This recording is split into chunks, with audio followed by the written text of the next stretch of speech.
Надпис на Раковска с обобщение за ситуацията с Волен Сидеров. Всички се занимават. Жоро Георгиев, нашия човек пред надпис на Раковска с обобщение за ситуацията с Волен Сидеров. Всички се занимават с него. Румяна Бъчварова и тя на крака щяла да ходи. Жоро.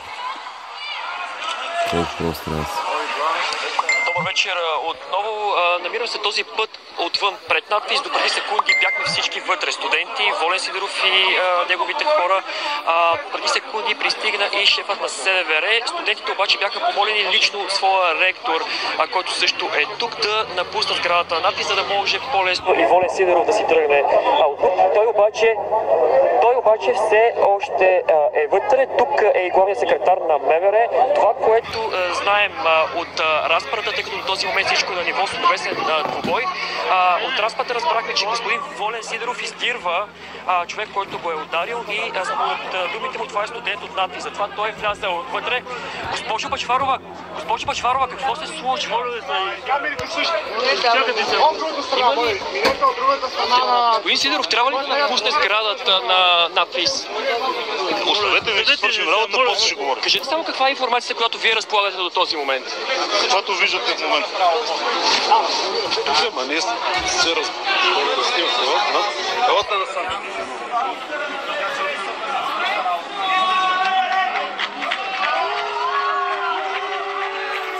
Виждате и студентите, които бяха излезли.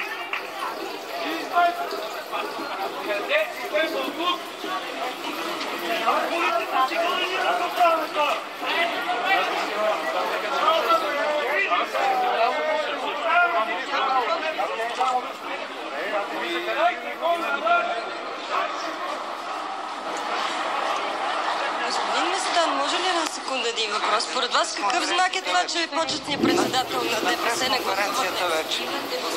Колега, много ви моля. Какъв знак е това според вас, че днес не гласува?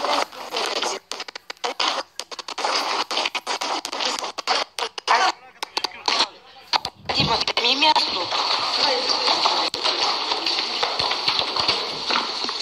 Този Волен още откак се продаде на ДПС-то, много ме пропадна почти. Много хора, бе. Колко хора го казват?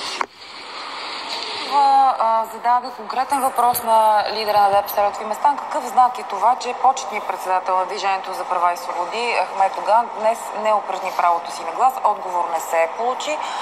Сега отивам отново на Раковска пред надпис, където лично вице-премиерът, министър на вътрешните работи, дойде да успокоява положението с нахлулия в надпис Волен Сидеров. Там действат други правила с някой. Лично вътрешният министър ходи. Както видяхме, тя се скри от въпросите на Жоро Георгиев, не искаше да отговори. Наистина унизителна ситуация, смятам, и за всички работещи в полицията, за всички студенти, но пак забавна за привържениците на Атака и техния лидер. Жоро, какво става в момента? Аз колкото разбирам... Депутатите на Атака полицайите даже много добре се справят с ситуацията, искам да ви кажа.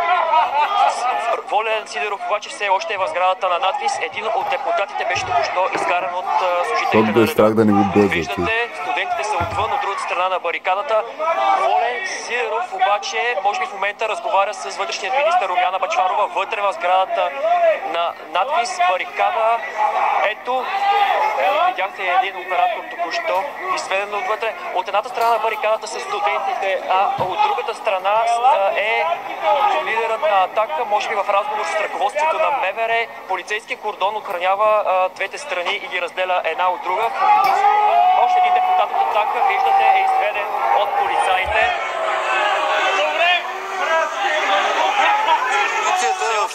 Волен Сидеров е в сградата на надпис. Сега ще се опитвам да стигна. Полицията обаче не ми позволява да по-напред. Ето кой Волен Сидеров беше изкаран току-що. Драги зрители, как може 2015 година сме такива хора да се гласува за тях? Тук пияни ли сте? За съжаление не мога да достигна по-далеч в момента, но Волен Сидеров беше изведен от полицаите и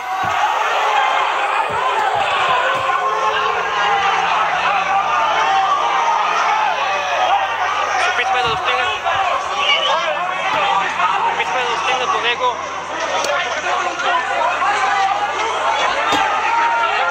Раковска в момента е пълна с хора. Полицайите обаче не ни дават достъп до Волен Сидеров. Ние се движим с тълпата. Ще помоля и колегата само. София отново заради Волен Сидеров.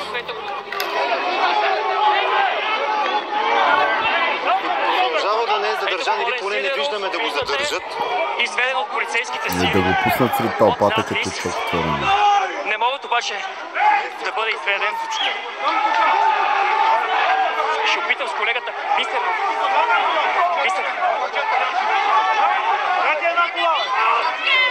Виждате? Така, дай му. Стига се и до физическа разправа. На полицай не му издържаха нервите и да ви кажа, разбирам го този полицай. Виждате, стигна се и до физическа разправа. Волен. Запали врата, майка му. Намираме се в момента по улиците на точно как научил сега полицаите, но направо маляче да гласуваме. тук се още с нас се движи и тълпата от студенти, която се опитва да намери някакъв отговор Волен Сидеров и може би да се разправи с него, но полицаите се опитват да го охраняват. Изведен е от кордона. Цялата тази тълпа се движи необуздано по улиците на София. Имаш стигна си до физически сблъсък в него, като че ли участваха служители на реда и хора, които са от СДВР. Какво точно се случи?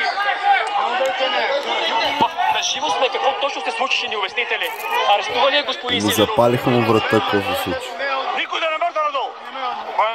Дайте на кола! Никой да не мърда! Бихте ли обяснили какво точно се случва? Никой да не мърда надолу! Какво се случи, господин Сидеров? Дайте колата! Многостраданата ги навива. Не са прегнали За съжаление, на жертва са правени беше отделен репресиран. току-що от полицейски кордон. Тост нещастник. Как е възможно? Полицейски кордон е ни допуска, но Деница Гаджева е тук с Волен Сидеров и среща разплакана, доколкото виждаме. Ако някой от вас нещастници пак гласува за Тост, направо съм си виновен за положението. Аз лично заради това не гледах. Щитно почвещо. Ще се опитам да... Нищо не искам от това!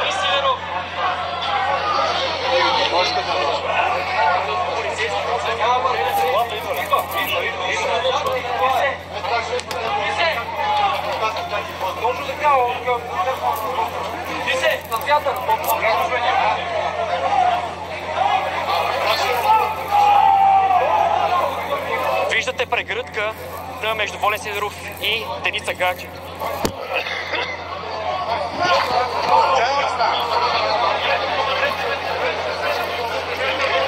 Виждаме сега в момента Волен Сидеров, ограден от полицейски кордон с неговата жена Деница Гаджева. Волен Сидеров има лек кръвоизлив на една от бузите, явно при спускане се стигнало до физическо нараняване, от друг охраняван от плътен кордон от полицаи. Направо, дами и господа, положението в България е отчайващо. Не знам как продължавате гласувате за подобни кретини. Ама успех. 2015 година сме вече. Време е да се замислите.